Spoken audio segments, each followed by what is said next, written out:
Ladies and gentlemen, welcome to Ole Walls! Let's get fucking listening, baby! Yes!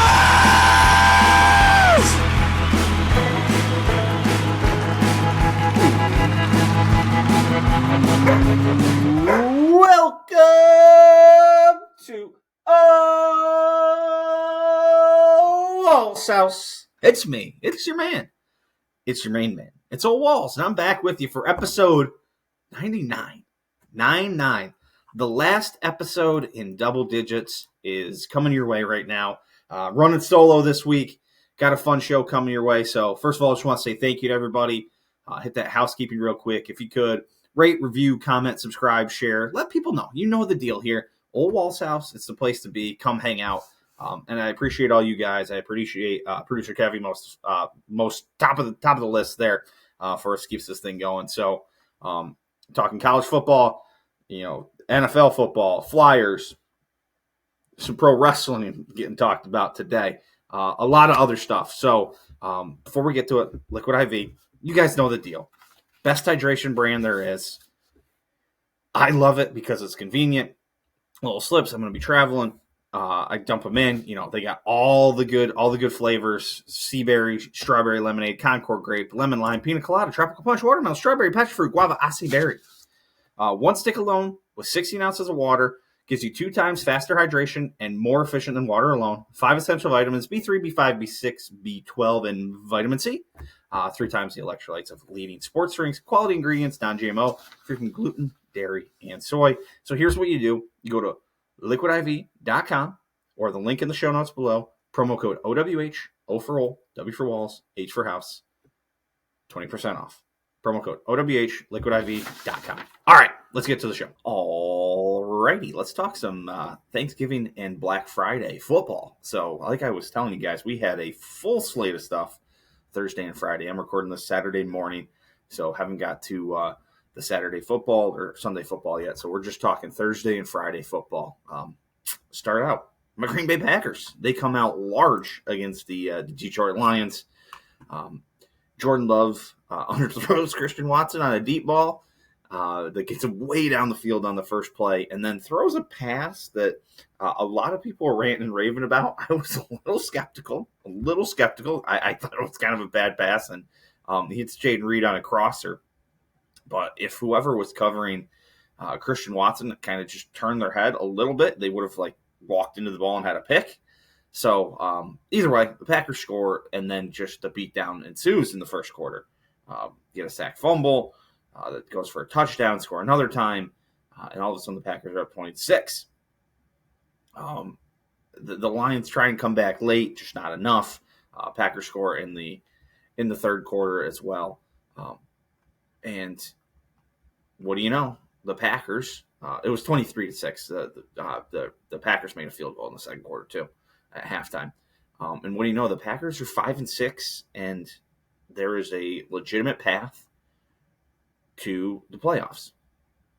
They were outgained in this game, and the Lions did have more time possession, but turnovers was the thing. 3 fumbles lost for the Lions. Jared Goff just couldn't hold on to the ball.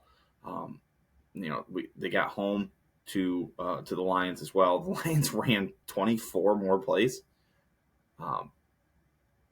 but went for it on fourth down 5 times and only got 1. I mean, every time the Packers needed to hold them on fourth down, they did. And here we go. It was probably Jordan Love's best game. He goes 22 of 32 for 268 and 3 touchdowns. I said first drive was a little dicey, but it is what it is. He gets it done. Christian Watson has his best game of the year, 5 catches for 94 yards. Jaden Reed continues to be very, very versatile. 4 catches, a couple runs, 50 total yards, and a touchdown. So, like I said, all of a sudden the Packers have a shot here. And we've talked about, if there's a worst case scenario to this, is that if they would have lost both this game to the Chiefs and then win 4 and finish 8 and 9, just missing the playoffs isn't good. If they make the playoffs, I'm all in. Anything can happen in the playoffs. I don't think they can do it, but hey, if they got the chance to do it, let's go. So they got the Chiefs coming to town on Sunday night. And then I believe that, then they play the Giants on Monday Night Football. So, I mean, the Chiefs, who knows, man? The Chiefs are the Chiefs. The Eagles beat them, but the Eagles are fucking a way better football team than the Packers, obviously. But who knows? Maybe you can catch them in kind of a weird spot. What's their schedule look like? Are they looking past the Packers? Maybe can we just hope for that? They've got the Raiders this week, then they've got the Packers. Then they come home to face the Bills. Maybe that's our hope, is that they are just looking past the Packers. But then again, Giants, that's a bad football team. They should beat them. The Bucs, they should be able to beat the Bucs if they're claiming to be a playoff team. The Panthers stink. They should beat them. Who knows what's going to be with the Vikings, and the Bears stink. So, I mean, there's three wins they should have. Of the next 6 games, they should win 3, no doubt.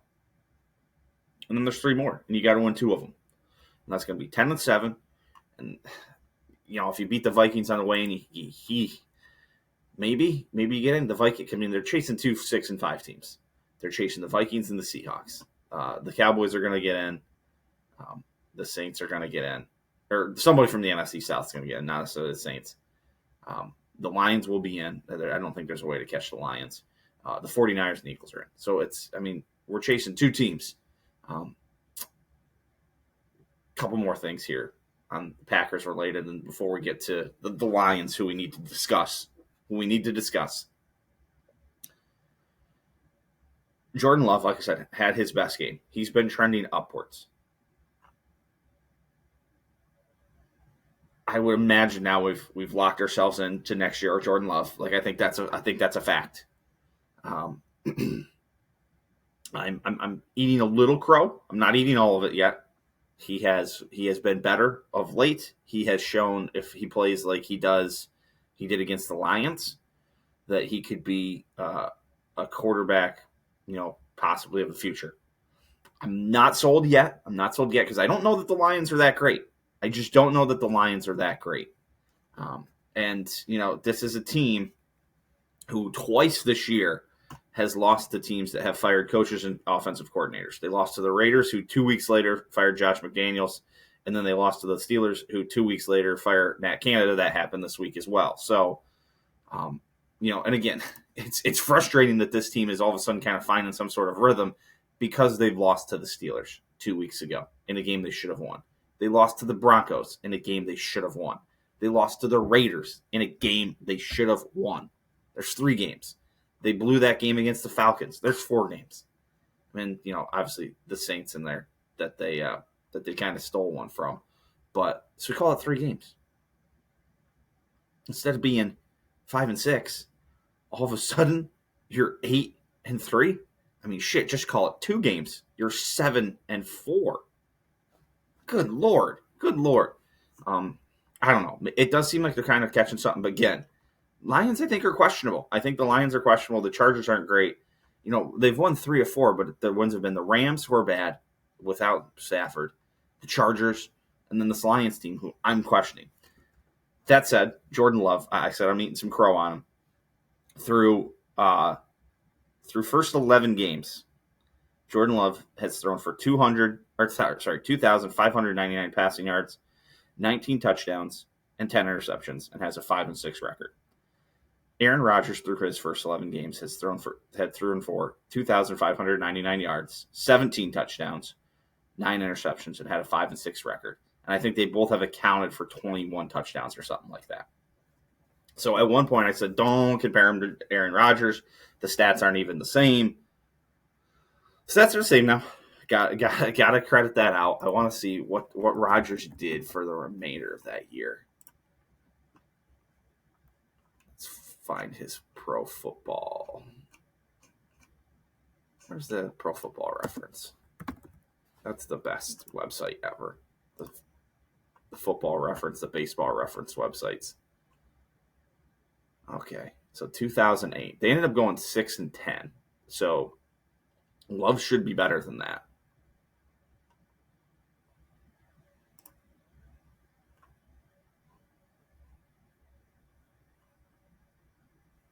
They got to 5-6 at one point. They lost to the Carolina Panthers, the Texans, the Jags, the Bears, and then beat the Lions. Ooh, they had a rough stretch. They were 4-3 early in the season, too. All right. Rodgers that year, 2008, ended up throwing for 4,000 yards, 28 touchdowns, 13 interceptions. He played pretty good ball. I mean, the thing is, the next 2 years were a big jump, obviously. And then by 2011, I still don't think Jordan Love is Aaron Rodgers. I can't remember exactly, but it felt like you were seeing things quickly. I mean, shit. In 2009, they went 11-5. Like, we progressed quickly. We'll see. We'll see, though. Obviously, there's a lot to be sold. But I'm eating a little crow on Jordan Love. I'm not eating all of it yet. I'm not eating all of it, but I'll eat a little bit. The Lions. Are the Lions for real? I'm starting to wonder. Producer Kevy texted me that they are held together. What did he say? They're deceptively bad? Was that what my man sent me after the game?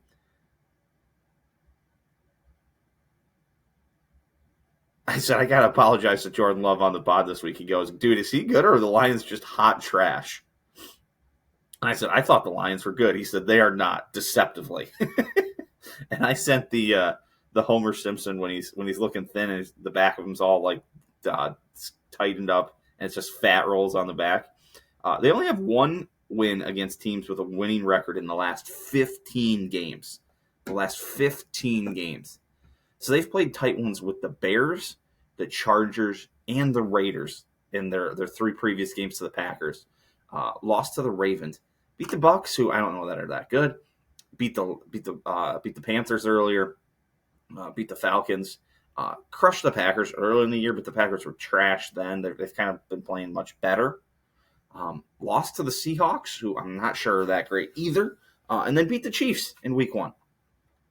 So, before that, at the end of last year, they stole that one from the Packers, beat the Lions, or beat the Bears, lost to the Panthers, beat the Jets at the end of last year, Vikings, Jags. Like, you wonder, man. Like, I was big on the Lions bandwagon, but who knows? I mean, they have some winnable games coming up again. They got the Saints and the Bears and the Broncos and the Vikings twice coming in.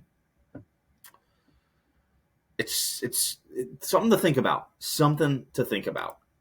Elsewhere in the week, the Cowboys continue to beat up on bad teams. Nothing new there. 49ers stay on track. Brock Purdy looks all right again. So no Purdy pumpkin watch. Christian McCaffrey doing Christian McCaffrey things, just racking up points, and it's fantasy points for me. I love it. So the Seahawks, they're in a little trouble now. They're pretty far back. I think they've lost to the Niners twice. So they only played the Niners once. They've only played the Niners once. Okay. Oh, they play them again in 2 weeks. Ooh, tough stretch for the Seahawks. They go to the Cowboys on Thursday night, then back to the 49ers. Then the Eagles come to town. Oofta. Tough running. Yeah, and then the Dolphins just beat an absolutely hapless Jets team. That team is so bad, man. I don't know what Rodgers can do coming back. Like, I don't, even if they were in playoff contention, but like, he wants to practice December 2nd. That's next week. I don't know if that's a great idea. That team's bad. Maybe he flips it. I mean, they're benching Allen Lazard, healthy scratch. They paid him $40 million. Tim Boyle was in at quarterback. They threw a Hail Mary at the end of the first half that got taken back for a touchdown. Like, only the Jets, man. Only the Jets. That's rough. Ooh, oofta. The Dolphins, and maybe this is just a thing. Maybe there's only a few teams in the league that just beat other good teams. Like, that's a thing. Like, you have to wonder. Dolphins. What do we know about the Dolphins, man? Who knows? I don't know about anybody. College football. There was some college football. Penn State, what do you know? Beats the shit out of a bad team. They're the Cowboys. The Penn State is the Cowboys of college football. They beat bad teams and lose to good teams. TCU and Oklahoma. decided defense was fucking very optional. 69-45 was the total score. 69-45. It was 14-13 after the first quarter. 27. That covered the over in the Iowa game, which, by the way, speaking of Iowa, they played on Friday. 24.5 was the over-under. The under strikes again. 13-10. 13-10. And there was an absolute explosion of points in the second quarter. Iowa scored 10 and Nebraska scored 7. 17 points in one quarter. Under 24.5. What else? Texas ran it up. Oregon ran it up. So we've got a Pac-12 title game set now. Oregon and Washington. Friday, December 1st. Friday game. Back-to-back Friday games for Oregon then in the Pac-12. That'll determine one of the teams going to the college football play, if you have to imagine. We've mentioned that the ACC and the SEC are already set. Georgia and Alabama, and then Louisville and Florida State. Florida State's in a weird spot. They're undefeated, and I think they could get hopped by a one-loss Oregon team, especially now that their quarterback went down, which is pretty crazy. Pretty crazy. Obviously, today, here in, 5 hours now, the big one, Ohio State, Michigan. Any other big games today? Nothing crazy. Florida State goes to Florida. That'll be interesting to see how they react without their guy and quarterback. So, yeah, I think that's all for Thursday and Friday stuff. So, we'll next go to Saturday and Sunday. We'll just keep them rolling together. So, we'll continue on to that. Boy, oh boy, oh boy, oh boy, oh boy, oh boy, oh boy, was Saturday football fun. Yeah, college football on Saturday was wild. Absolutely wild. So I'm watching kind of on and off. We start off Michigan with the big win over Ohio State. They're in a tight one there. Michigan, I think that's 3. Is that 3 in a row now for Michigan over Ohio State? I think Ryan Day is now 1-3. Yeah, Michigan beats Ohio State for the third straight year. Harbaugh versus Day. That's 2019. Okay. Third straight year these have been top 5 games. Number 2, Ohio State. Number 5, Michigan. Number 3, Michigan. Number 2, Ohio State. Number 2, Ohio State. Number 3, Michigan. Back-to-back years. They've been all the same thing. Yeah, 3 in a row. That was preceded by 1, 2, 3, 4, 5, 6, 7, 8 in a row from Ohio State, which had a Michigan one slept in there, which was then preceded again by a 1, 2, 3, 4, 5, 6, 7. 7 in a row by Ohio State before it was kind of a little more back and forth. A little more Michigan slanted from the late 70s in, but, we're not going to. But yeah, big win. Michigan going to the Big Ten title game to play Iowa, who, like I said, the under came in there. Down goes Louisville, Kentucky. Mark Stoops, the Mark Stoop-led Kentucky Wildcats, pick up a big win over Louisville in a rivalry game. Mark Stoops now being linked to the Texas A&M job, so there's something to keep an eye on there after they pay $70 million or whatever it is. But there's also rumors that they are willing to offer Kirby Smart pretty much whatever he wants, like 5 years, $100 million, so 20 a year, which would be wild. Oklahoma State, big win. I believe, did I hear that they were going to be in the? Yes, they are going to be in the Big 12 title game, which is pretty fucking wild because they have 3 losses. But they must have beaten Oklahoma along the way, if I'm not mistaken. They have. One of their losses was to UCF out of conference. Lost to Iowa State. And then they also lost to South Alabama. What a kind of comeback. What a comeback for them. What other games on Saturday were good? I mean, what games weren't? Tennessee, not great with Vanderbilt. They kind of knocked the shit out. Auburn, Alabama. It becomes 4th and 31, 4th and goal from the 31, and my boy throws it up and finds this guy in the back of the end zone. And Auburn on the on the 10th or 11th anniversary of the Kick Six game, there's another wild finish in Auburn, on the plains of Auburn. I kept hearing. So Alabama stays alive. They've got their date with Georgia next week. Florida State keeps winning. Washington was in a knockdown dragout of their own with Washington State. And they were in a dogfight, no doubt about it. And the balls on Washington, 4th and 1 on their own 25 with like 117 left. They go for it and they get it. Run a little fake in, a little pitch out. The guy picks up like 30, 40 yards. It was pretty fancy. What else? There was another one. Georgia was in kind of a game too. That was a tight one. Iowa State knocks off Kansas State. Clemson beats South Carolina. Clemson has kind of had like a resurgence here at the end of the year too. Notre Dame wins. So yeah, it's on to conference championship week. We have Oregon at Washington on Friday. Oregon 9.5-point favorites in that game. Winner is going to the playoffs. You think Texas, they host Oklahoma State first thing on Saturday. Winner of that game has an outside. Texas, if they win, has an outside chance. Georgia, Alabama, winner of that game's getting in. ACC, Florida State and Louisville. Florida State's gonna have to win to have any chance. Obviously, Michigan just don't fuck up against Ohio. Against Iowa, shouldn't be that hard. Iowa stinks, and they're in. So, how does that all break down?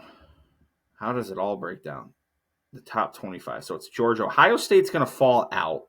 So right now you're looking at Georgia, Michigan, Florida State, Washington. That's probably going to be your rankings in any given order. So Florida State's in with a win, you'd have to think. And then it's going to be the winner of Oregon, Washington. So your Texases are going to need some help. Does Georgia stay in if they lose to Alabama? That's a great question. I mean, if Georgia loses to Alabama in the SEC title game, you're going to have Alabama in, Michigan in,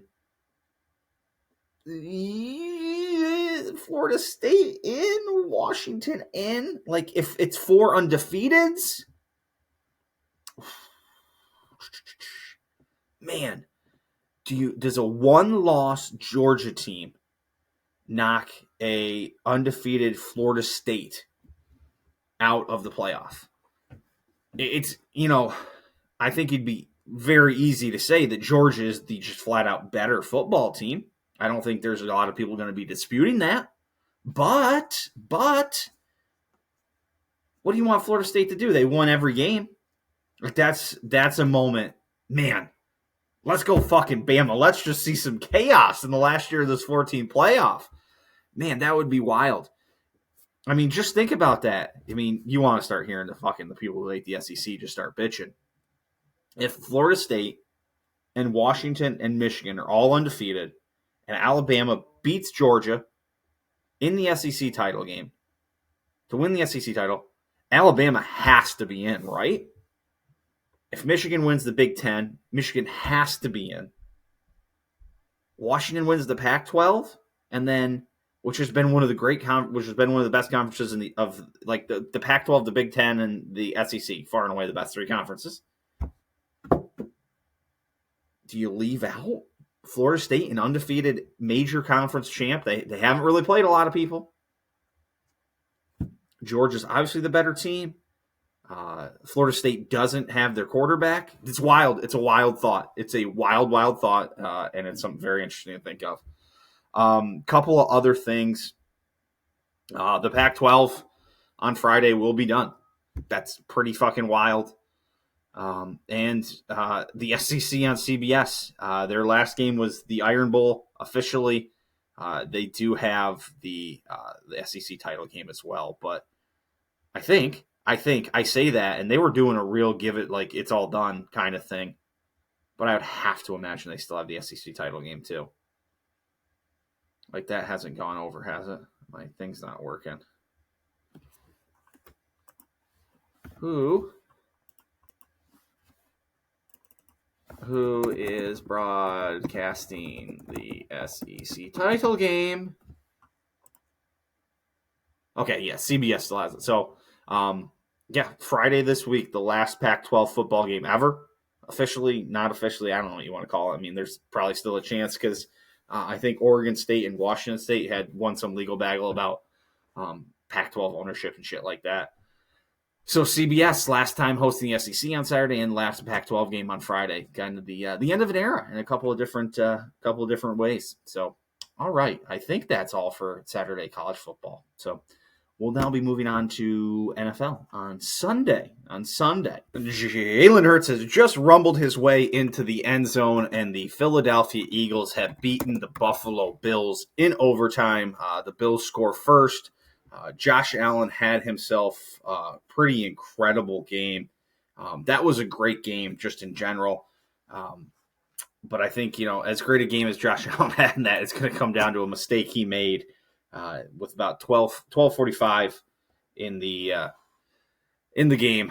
He threw an interception, and it led to an Eagles score. And so the Eagles win 37-34. They're going to move to 10-1. The Buffalo Bills are going to be 6-6. They're going to be in a tough spot now to try and make the playoffs. Let me see if I can pull up the playoff picture here again. The NFL playoff picture. I don't know how updated this will be at this moment.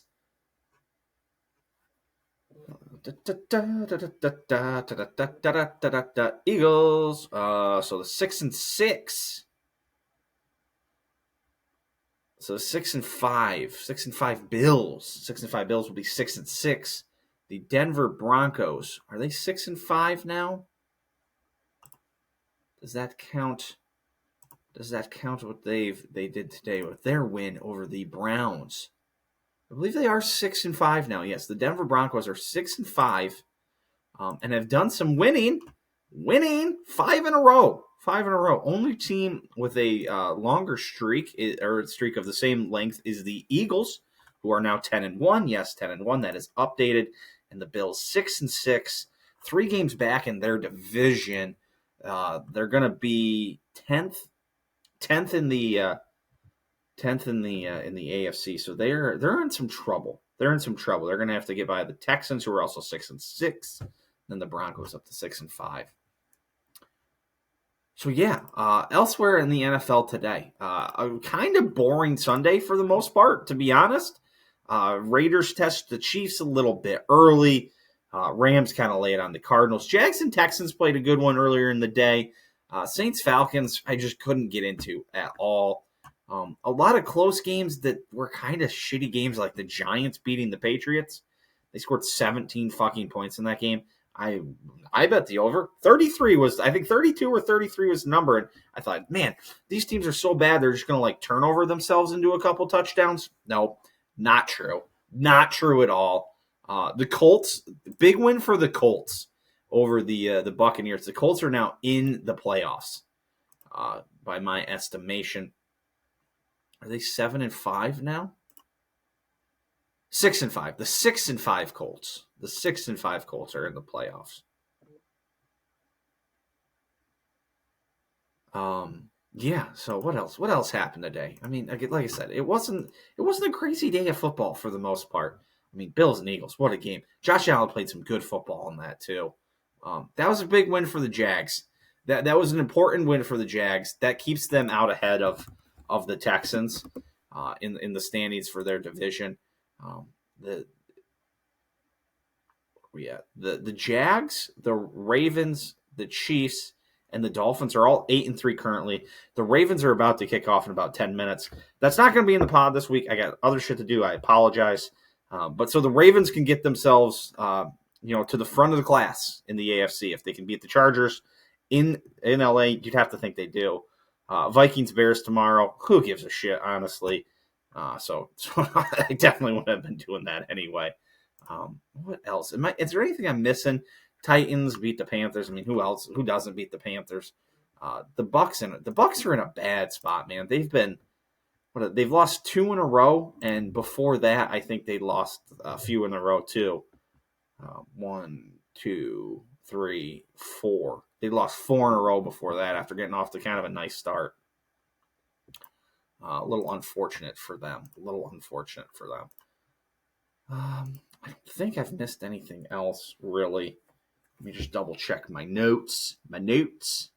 Jets stink. Yep, we know that. Oh, the Steelers got over 400 yards for the first time in 58 games today. 58 games. Wowza. Yeah. We've rambled. We've rambled a lot. Steelers win. I mean, the fucking Steelers. They're 7-4. Unbelievable. Browns 7-4. So, all right. Packers, big one next week. Chiefs coming to town. Gonna be a big one. What else we got next week? Seahawks Cowboys Thursday night. That's a decent game.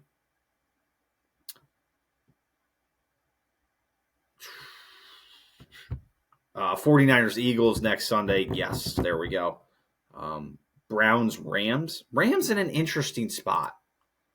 The Rams are in an interesting spot right now. 5-6. 5-6. Can they get back to 500 next week with the Browns? And then Bengals Jags on Monday night. That looked a lot better a couple weeks ago. Packers Chiefs Sunday night.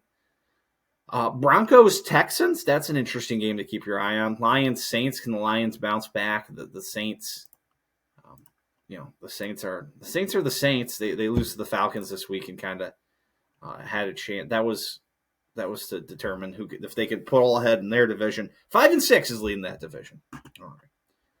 Okay, that's all. All right, everybody, let's keep this thing rolling. Ooh, why don't we do a Flyers update? What do you say? All right. So it could have been worse this week for the Flyers. Not much, but it could have been.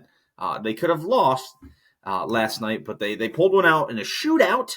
Tyson Forrester scores the only goal of the game for a shootout victory as the Flyers beat the Islanders in their second matchup this week. Both times in New York. So they played 3 games in New York this week. They lost 3-2 to the Islanders earlier in the week. Funny story, as I was thinking, I was watching the Flyers and Islanders from last night, Saturday night. I have the game on, and all of a sudden the Flyers are down 1-0 after the first period, and then I go to switch TVs that the game is on, and I put the other game on, and it's 0-0. I'm like, what the fuck is going on? Somehow, some way, when I went to the ESPN, I had put the Flyers game on from Wednesday, and they just happened to be playing the Islanders in New York. So I was like, okay, I mean, I guess this looks to be it. Very wrong. I was very wrong. So I was watching the wrong game for like half the game, like up until like midway through the second period. But yeah, I ended up getting the right game on, and the Flyers come away with that shootout win. Samuel Ersson, I think that's how you say his name. Ersson, Ersson, I don't know. Bunch of saves, obviously. 25 saves, stops all 4 shots in the shootout. Good showing by him. Good showing. The Flyers, we can pull this up here. Let's share the screen here. By way of that win over the Islanders, hold on to second place in their division, the Metropolitan Division. Metropolitan. I had been saying that wrong in previous. We can see them here, 11-9-1, 23 points. So that win hopped them back up over everybody here. They had 21 points, tied with the Islanders. The Islanders get the point from the overtime loss. 6 overtime losses now for the Islanders. Craziness. It's funny. You see 8-6, but actually, they're 8-12. It's hockey stuff is weird. 11-9-1, 11-8. Hurricanes 11-8. So interesting. But as you see here, goal differential. I talked about this. The Penguins positive, but the only other team positive in the division, other than the Rangers and the Penguins, are the Flyers. You see a little more. You see a lot more positive over in the Atlantic Division. Then if you spin out west, you see some big numbers too. Particular this one, 32 goal differential from the Canucks. Obviously, the Bruins have a high one too, and the Rangers. So, coming up, let me see if I can switch now. I did switch, but I want to share another screen. Let's see if I get the right one here this time. Here we go. Look at me. The upcoming schedule for the Flyers. A little bit of a homestand to start the week. Host the always tough Hurricanes on Tuesday. The Devils come into town. The Devils of the deep dish variety. So fuck you, deep dish.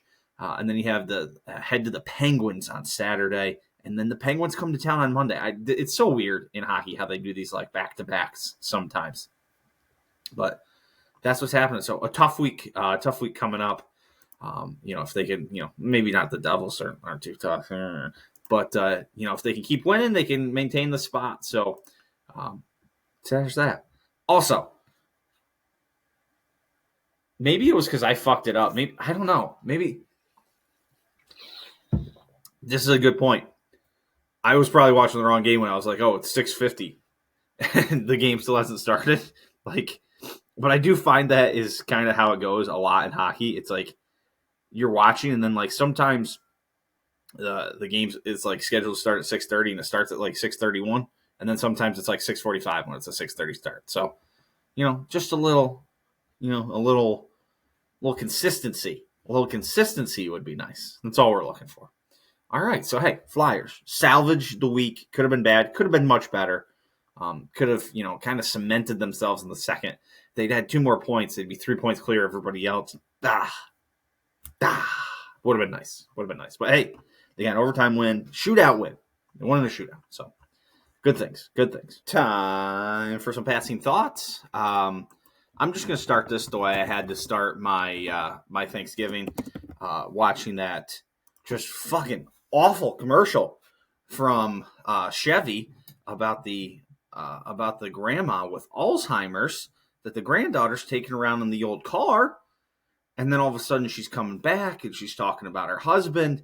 Just fucking terrible way to start my day. I mean, I'm 10 minutes into the Packers game, and I'm balling on my couch. I'm having my first beer of the day. We haven't even left to go to where we're going for Thanksgiving.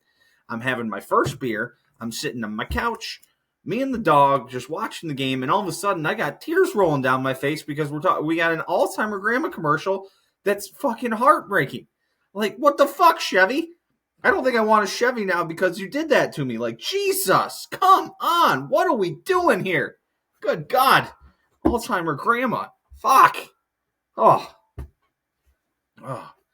Also, couch related. So last Monday, to get on the pot, I'm watching the game. I'm falling asleep on my couch the whole night. I'm like dozing off. I'm like waking back up like 20 seconds later. Like that whole thing. For like the whole second half of the game.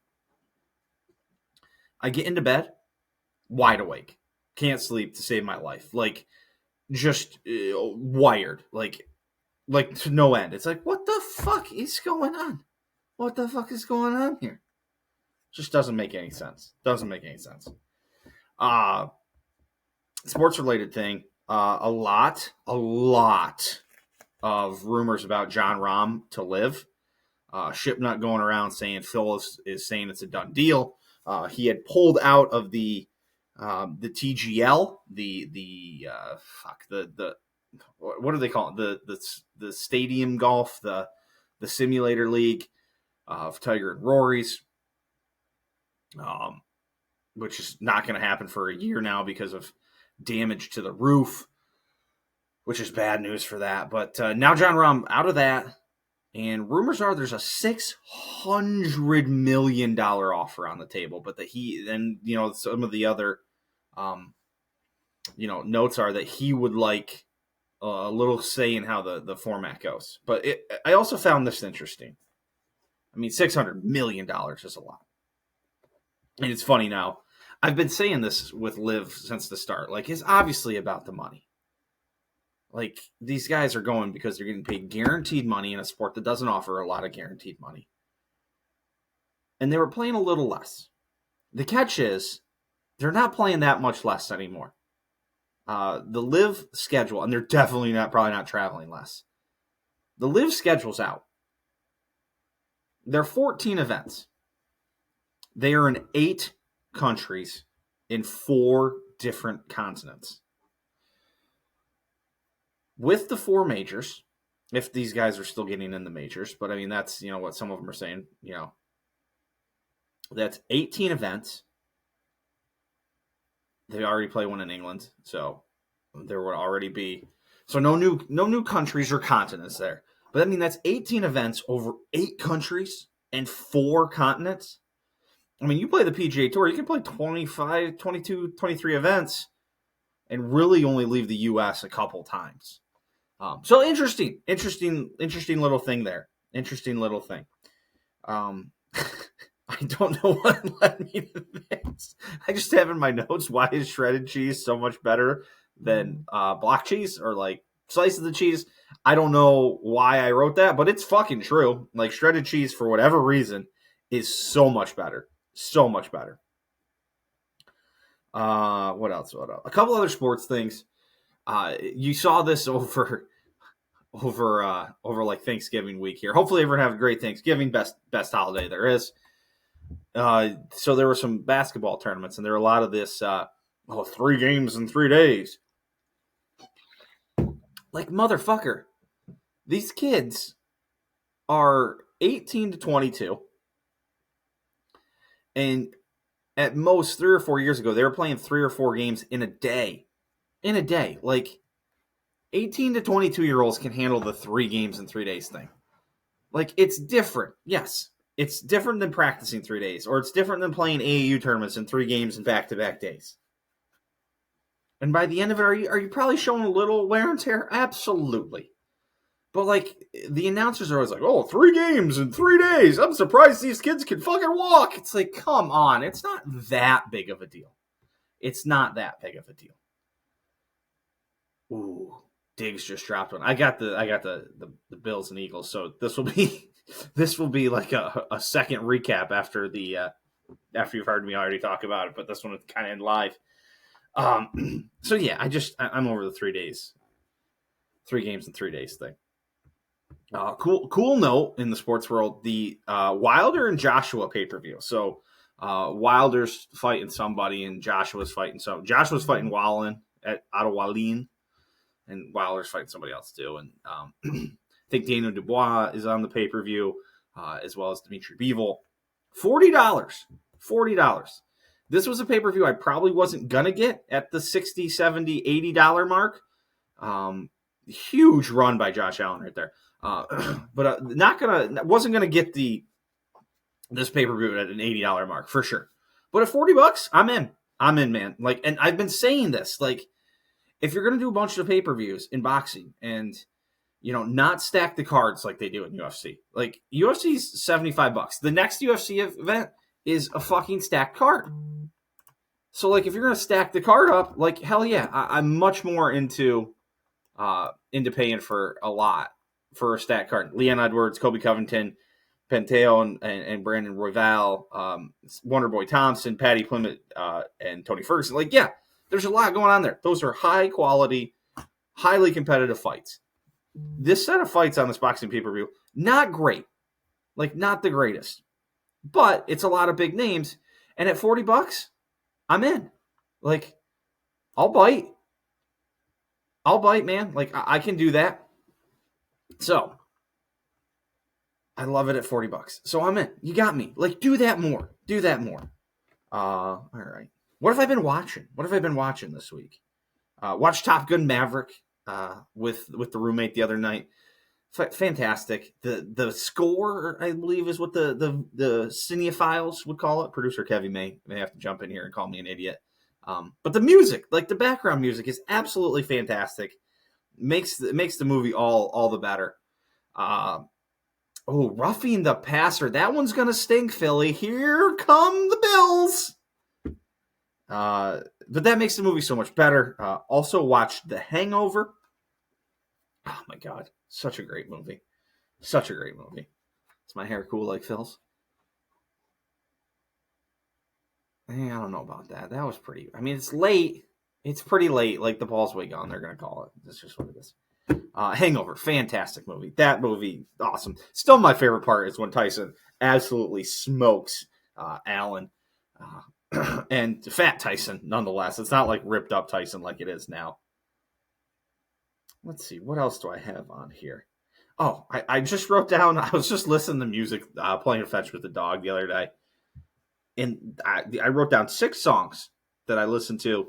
It was just, I was in a flow, man. It was in a flow. It was 'Cause You're Gone by the Goo Goo Dolls was the first one I put down, which is an old school Goo Goo Dolls song. I don't even know what album that's from. Let's see.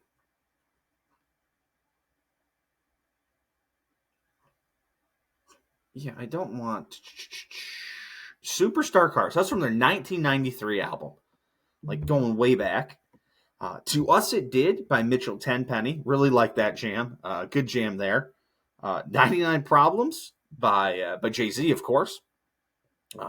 If you'll notice, there is absolutely no rhyme or reason to what Spotify was throwing me here. Take Me Home Tonight, Cover Me Up by Morgan Wallen, and, of course, Dear Maria by All Time Low. I also looked up All Time Low. I don't know a single other song of theirs. Not one. Not a single one. And it also led me to the great video of the dude in the car with his girlfriend. His girlfriend's a redhead, and she's like looking at her phone like appalled, and she flips over and it's the kid just going absolutely ham on like the hardest part of Dear Maria. And of course he hits us at the start with, "What's the face, Mom? It's a lifestyle!" And then just absolutely murders Dear Maria. What a fucking great video. If you haven't seen it, go see it. So those were fantastic. And let's end with this. CM Punk is back in the WWE. Never say never in the world of pro wrestling. I would have thought no chance in fucking hell is he ever going to come back to the WWE. He hates Triple H. He hates Vince McMahon. It sounded so absurd that it would even be crossing anybody's mind. And yet here we are. Last night, for some reason, I flip on Survivor Series. I was kind of interested, War Games, kind of fun match. I was like, I'll throw this on. I'm not plugged in at all to pro wrestling right now. Like, I don't really know what's going on. I was watching, and I was like, Sami Zayn, where's Kevin Owens? Aren't they buddies? And Jey Uso has become a good guy, and he says yeet all the time. And Drew McIntyre was with, what do they call them? Oh, fuck. Judgment Day, who apparently there's a power struggle now. Like, I'm finding out all this stuff. I got, it's about WrestleMania season, Royal Rumble. I got to kind of inch my way back into this. So I don't know that, the CM Punk rumors have apparently been going around. I'm not plugged into it. And I know Randy Orton was announced. That's actually one of the things I saw was that Randy Orton got announced that he was going to be like the 5th member. And I was interested to see Randy Orton come back, who, by the way, is absolutely yoked. Looks like he's put on some extra muscle mass, too. So I just happened to be watching this. And, Randy Orton, I'm just kind of cleaning up my my basement before I'm going to bed, throwing away a couple beer cans, and then there it is. Cult of Personality hits, and fucking CM Punk comes out. The crowd goes absolutely absurd. We got some guy grabbing him around the shoulder, just screaming, "Chicago! Chicago! Chicago!" like a fucking lunatic. The crowd just absolutely absurd. One of the biggest pops of all time. I mean, up there with, some of the best. The Rock returning in 2011. Maybe not the Stone Cold pop when he comes out and smokes the Rock with the chair so Mankind can win the title, but huge pop. And there he is, CM Punk, back in the WWE. You can bet your ass I'm watching Raw on Monday night, and I'm not even the biggest CM Punk fan. I actually think he's a touch overrated, like especially at this stage of the game. But I guess you can, if you use him right, you can do it. So I don't know. Exciting to say the least. Back in time for WrestleMania season. Interesting where they go with this, because hard to believe that guy wants to come back and not headline another WrestleMania. Like, that was his big bitch about leaving. And it kind of felt like Cody Rhodes was the guy they were lining up, after he failed for a year and he's kind of crawling his way back. This one's going to be interesting. So, yeah, let's go wrap this thing up. Let's go close the show up. closing time, everybody. Just want to say thank you as always. Thank you for watching, for listening, for hanging out. I appreciate all you guys. Big thanks to producer Kevy as well. Happy birthday to producer Kevy. By the time this comes out, he will have just gone through his birthday. So happy birthday, producer Kevy. What else we got going on? Oh, we got episode number 100 coming. We're going triple digits, 100. Just an absolutely absurd thing. I started recording this on my phone. I now have a mic and a boom and video, and I have to have someone help me out because I'm still too stupid to do all this. I should probably figure it out. But yeah, we're going episode 100. I'm trying to get a bunch of people to come on. I got to see if I can get it all set up. Hopefully I can. Hopefully I don't fuck it up. Producer Kevin probably wants to kill me for trying to figure out how to put all the videos and get them all right. But that's the goal. So either way, we're back next week. I might be talking a lot more pro wrestling. I'm definitely talking, college football, conference title games, NFL. I'll get into college basketball at some point here. Carolina's got a big game, more hockey, everything. So until then, till next week, peace.